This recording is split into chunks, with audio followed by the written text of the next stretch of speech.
What Christophe uses in the rendition of horror films is the emotion of disgust, and he constantly disgusts us with his different, visions and insinuations. Normally, horror films are about confined space. It's about a house, a castle. It's very, very rarely more than that. For Silent Hill, we have to deal with a complete town. We basically have created the entire town of Silent Hill, which is completely deserted, covered in ash, and occasionally consumed by the most malevolent spirits imaginable. It's been such a gift. We actually have this wonderful atmosphere and these sets that just really set the stage for us to play.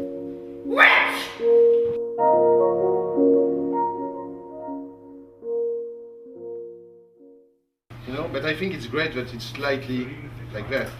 Since a long time I wanted to work with Carol Spear, who's a very important production designer. She's facing it and they just bend slightly. Silent Hill is a town that has been abandoned for 30 years. The paint is peeling, the walls are crumbling. We had to show things in like 3 or even 4 variations. I mean, we had a set sometimes, other than having one look, had 3 or 4 looks. We have 4 different Silent Hill.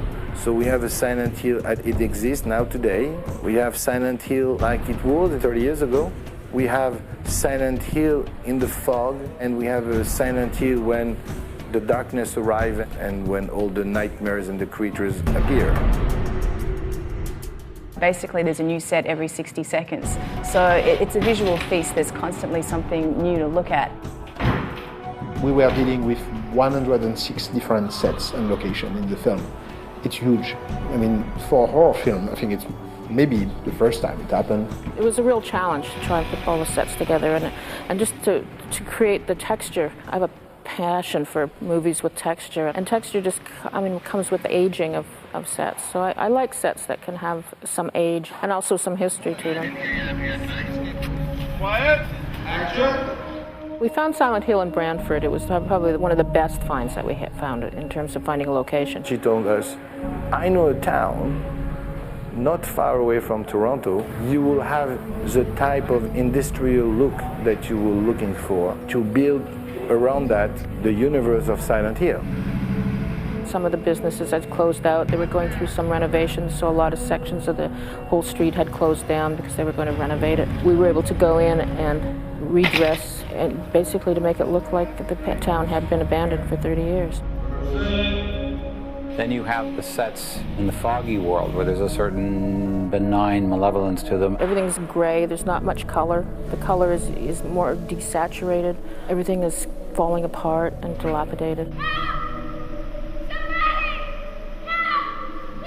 The mountain was just the bane of my existence. It was, it looked like a road, a mountain road. We built it so we wouldn't have to do all those CGI shots putting in fog, and the only way to guarantee that we could control the fog was to build it indoors. So we spent 8 weeks building the side of the mountain and then putting a road in and asphalting it.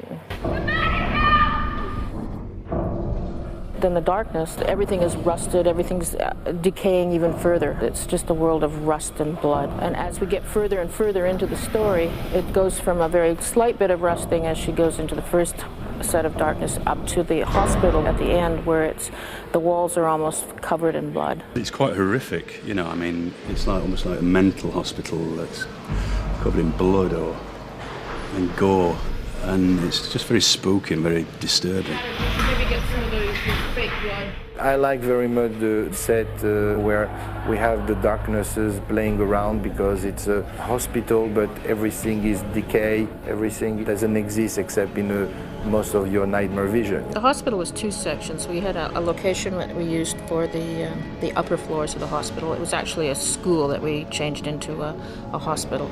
That was all aged and made to look like it had been abandoned for 30 years. And then the elevator section was built separately and shot separately. And then this section was the basement. This is the main corridor of the hospital set in the basement. It was revamped and used to make up several different corridors within the space. They give us back our purity. Purity! The sets that I've worked on are remarkably beautiful in the sense that they really serve the universe of the film. We looked for an old factory that was a big, large space with a lot of texture that we could put this meeting hall in the middle, that they had this sort of secret meeting place. The design of the factory is based on looking at a lot of photographs of old Amish meeting halls, and they're very simple designs and very, very straightforward, and I was trying to keep the lines very straight.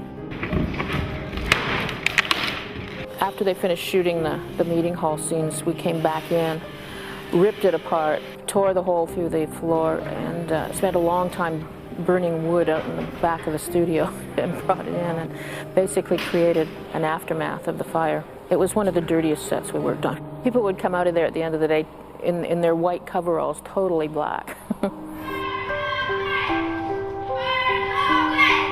My favorite set is the old school that we worked at. And it used to be a girls' school, a real girls' school, which is good because that's what it was supposed to be. School was interesting. It was fun to do because we cheated so much. We actually had a school location, but the actual layout of the real school and the layout of the school that we shot were two different things. And we were cheating rooms that were corridors and rooms that were supposedly off of one another. Some parts of the school were in other buildings. It was a bit of a puzzle putting it all together while we were shooting. In the classroom, we had to deal with 3 stages. We tried to prep it as much as possible at the beginning, and we tried to shoot it in order. We shot it with the past first, but they prepared a lot of the walls first. They used the release agent, which was just a simple lard underneath all of the paint, so that we had a nice clean paint job for the past, and then for the foggy world we could release a lot of that paint and have a lot of peeling paint. We had a lot of areas prepared behind the walls that we could take tiles away and exposed bricks and studs. It's hard to say what my favorite set was. I mean, I enjoyed working on the church because it's just the scale of it. I walked into it and I had a visceral response to the space. The degree of detail and specificity evoke an emotion in you, being in them as an actor. Basically, we are looking inside the church. The church was one of the first things that we started to draw up because we had an idea at the beginning. We did a lot of reference at looking at different churches that were in the Toronto area and outside of Toronto. We wanted it to be dark. We kept it fairly dark, lots of wood. It's sort of a real church in the typical traditional layout of a church, but it doesn't have the altar area. Instead it has the painting of the burning witch, not normal for a typical church. And then it has the sunken pit for the meeting areas. We spent about 8 weeks building the church. The painting was done by a scenic artist here in Toronto. His name is John Fraser, and he probably spent 3 weeks working on the painting at night while we were building the set around him. He'd come in afterward as we went home, and he'd put the lights on and paint away. We'd come in the morning and there'd be a little more built. We actually took pictures of some of the art department people in some of the costumes of the and painted them into the painting. You probably wouldn't be able to pick them out, but there are a few art department people in there. We used Deborah as the guide for the painting. We didn't want it to be Dahlia, but we wanted it to look like it could have been an ancestor of Dahlia's or Christabella's. The ladders were based on a design that we found. It was an old German etching of a witch burning. We decided to hang the miners from the ceiling in the church after seeing photographs of how miners in actual coal mines would store their gear on pulley systems as they came up out of the mines. They would have baskets with their masks and their work clothes in it. So we thought it was an interesting idea and decided to store all of our miners' costumes in the church this way. Action! Then we tried to find the exterior of the church, and we looked at a lot of different churches just for our look of the church because we didn't really want it to look too Christian. We wanted it to have a very distinctive look.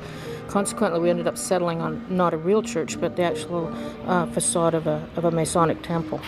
And the stairs leading up to the church, we had tried to find locations for it, but we just couldn't find what we wanted. So we built in the studio a set of stairs that we then composited the church at the top of the stairs, and then we put the face of the church on the outside of our interior set. I think people are going to be surprised. People are going to be surprised by the scale of the film. And I hope that it will help to redefine a new kind of horror film.